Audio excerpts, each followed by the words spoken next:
Summer na naman.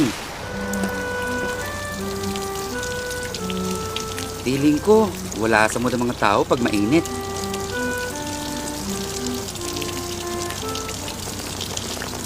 Actually, di naman talaga ganun kainit eh.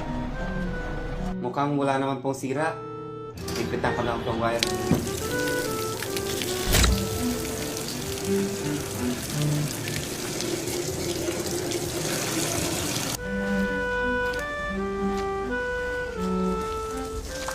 Oh, patapos ng lunch break. Hindi ka pa kakain? Wala naman akong ginagawa. Pero parang iba talagang effect ng init sa mga tao.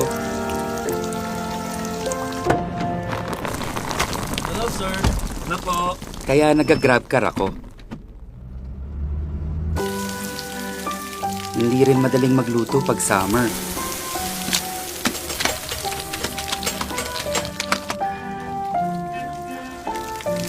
So nagpapadeliver din ako sa GrabFood.